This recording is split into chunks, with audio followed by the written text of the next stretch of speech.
Жасөспірімдердің жан-жақты дамуында оның тек қана зияткерлік қабілеті емес, физикалық құлшыныстарының да маңызы зор. Кәсіби педагогика және салалық технологиялар колледжінің студенті Аида Жинәділова 10 жасынан бастап баскетбол, волейбол, үстел теннисі, сонымен қатар жүзу спортымен де айналысады. Колледждің атын қорғауда спортшының жетістіктері орасан.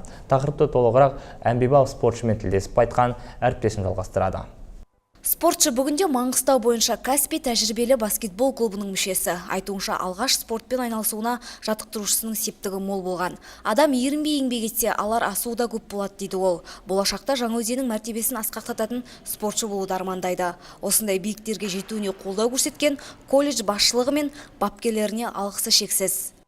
Колледжден шығып, Ақтау қаласындағы кәсіби клубта өзім игрок ойнаймын, ойыншымын сол жақта. Қазіргі таңда республикалық көлемде біздер осы Маңғыстау қаласы Қазақстан чемпионаттан екінші орындамыз.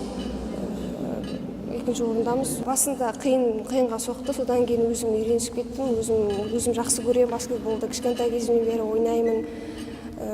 Талпынамын, ең басты ерінбеу керек қой, жалқау болмау керек, талпыну керек, алға қарай ұмтылу керек, сонда ғана өз мақсатымызға жетеміз. Бапкерлер де жас спортшының бағындырған шыңдарын мақтан тұтады. Аида баскетболдан дүбірлі додаларда жеңімпаз атанып, ірі командаларда өнер көрсетіп, қаланың намысын қорғап жүрген жалғыз спортшы. Қатарластарынан төзімділігімен, спортқа деген айрықша ықыласымен ерекшеленетін ол волейбол, үстел теннисі, жүзуде де алдыңғы қатардан көрініп келеді. Бүгінде колледж мақтанышына айналған осындай спортшылардың бары қуантады дейді бапкерлер. Жинәділова Аида қазіргі таңда біздің колледждің мақтаныш айтатын себебіміз ол өзендегі жалғыз бірінші қыз болып есептеледі. Яғни Ақтаудағы кәсіби баскетбольный клубтың ойыншысы. Ол кәсіби баскетбольный клубта ойнап жүріп, қазіргі таңда Қазақстан Республикасы чемпионатында 3-ші орын алды. Сол осы жылы сәуір-мамыр айында Қазақстан Республикасы кубогында 2-ші орын алды.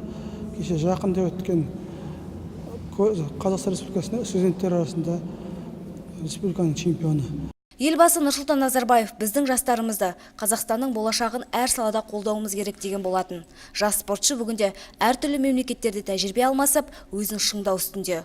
Ол алдағы уақытта республикалық және әлемдік чемпионаттарда өз бағын сынайтын болады. Айнұр Мейрамбайқызы, Баққали Зиядинов, жаңалықтар.